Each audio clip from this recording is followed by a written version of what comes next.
Portezuelo del Viento una salida política. El gobierno nacional ve en esa obra la solución a la pelea que mantienen Mendoza y La Pampa por el río Atuel. Cornejo pide que se priorice la construcción de la represa hidroeléctrica que incluye el trasvase del Río Grande al río Atuel. Y nos metemos de lleno con este tema y la columna de Amor por el Dato con Jorge Fernández Rojas. Este tema tiene larga data, pero también todos los días van surgiendo noticias de coyuntura, porque hoy hubo una reunión entre la vicegobernadora Laura Montero y el gobernador de La Pampa, Berna. ¿No es así, Jorge? Y le doy introducción al tema y a la columna. Así es. Bueno, es verdad, es la segunda vez que en este ciclo y en este segmento de nuestro noticiero abordamos el tema del conflicto del río Atuel. Lo hicimos hace un par de semanas atrás respecto del pronunciamiento de la ONU ante un planteo que la provincia de La Pampa había hecho respecto del aprovechamiento del agua del río Atuel, que es un río interprovincial, es decir, surca los territorios de Mendoza y de La Pampa, aunque su cauce y su caudal no alcanza a llegar al territorio pampeano, y de esto se quejan los pampeanos, ¿no? Por eso.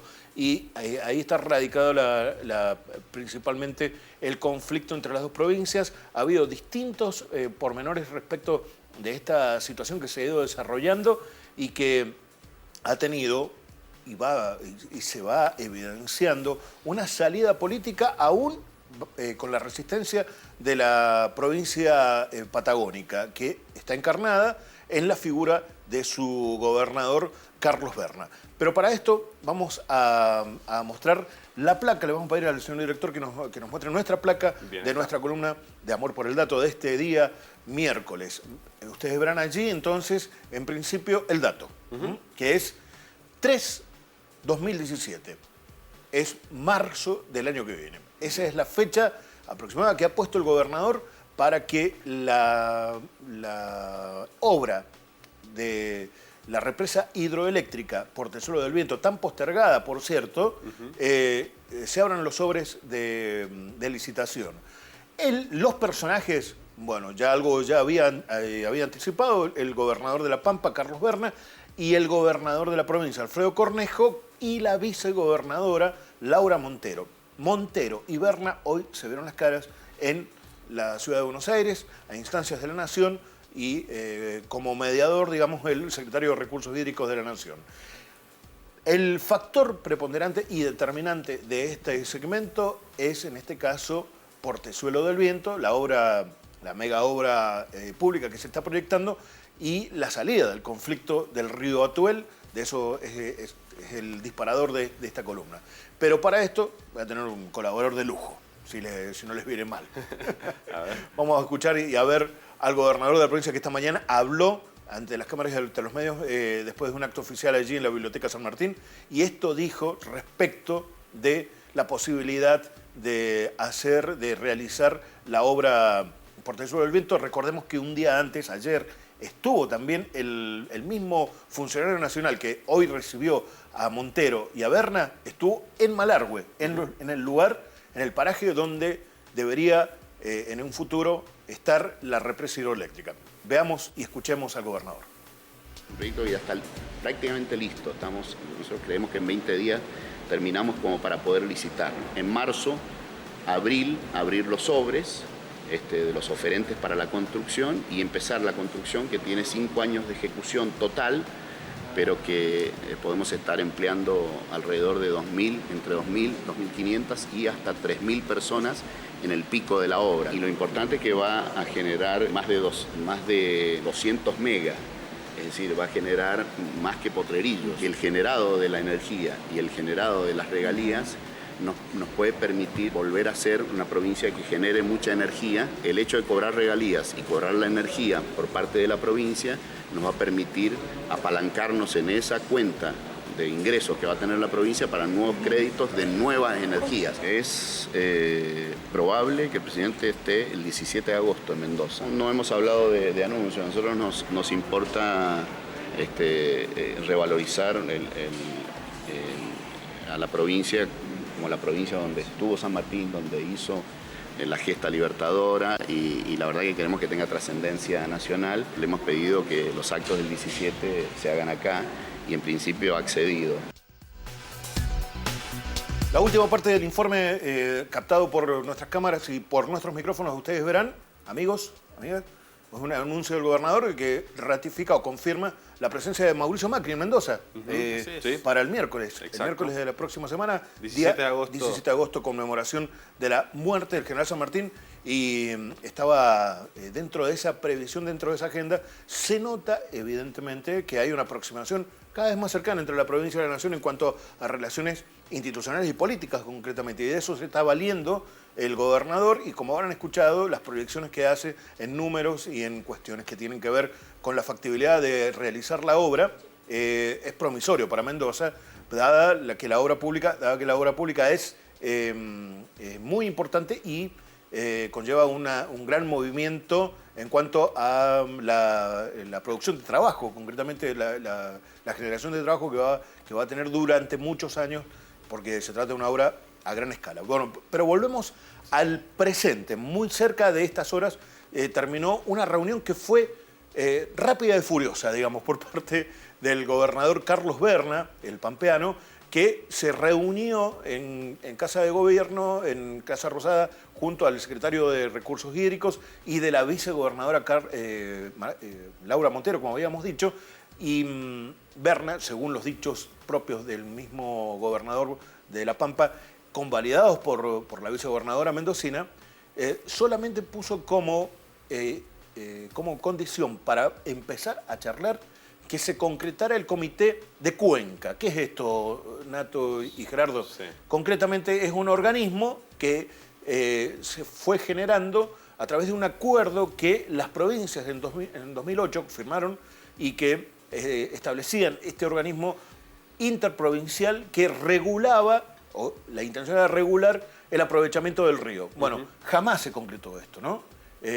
Dado la inconveniencia que después el gobierno siguiente, al de Celso Jaque, es decir, el de Pérez, de Paco Pérez, vio que era impracticable porque iba a generar jurisprudencia negativa para Mendoza y Pérez iba a estar a tiro de un juicio político. Entonces, ¿qué pasó?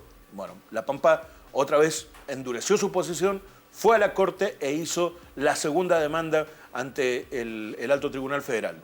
¿Qué ocurrió con esto? Finalmente, que Berna se ha cristalizado en esta posición y solamente puso como condición para comenzar a hablar, como le decíamos, a generar este comité de Cuenca interprovincial. Como Laura Montero le dijo que no era su intención en esa reunión, inmediatamente el gobernador provincial de La Pampa se fue con una comitiva de 10 personas que más o menos que habían llegado con él y imagínense la repercusión que va a tener esto en la provincia de La Pampa. Claro, ¿verdad? claro.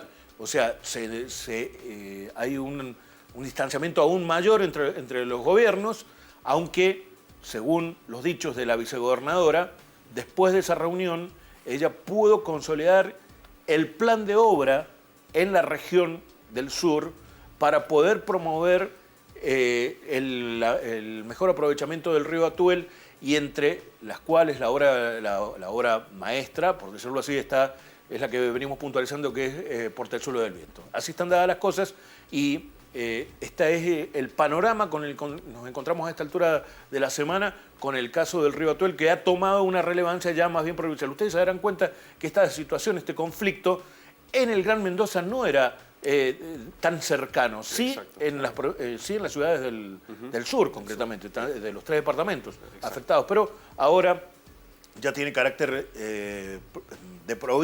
a nivel provincial y el gobierno está decidido a transparentar números y datos. Es decir, que vamos a tener más novedades. Exactamente. Bueno, Jorge, muchísimas gracias. Un breve aporte a lo que decías de la relación Cornejo-Macri y sobre el tema Portezuelo del Viento. Hace poco, cuando lo entrevistamos en el marco de la restauración del Museo Fader, él manifestaba que quería primerear a otras provincias en el tema de obra pública nacional y grandes. Por ejemplo, la represa Zepernik, que muchos se hablaban en un momento, y la Néstor Kirchner en el sur del país.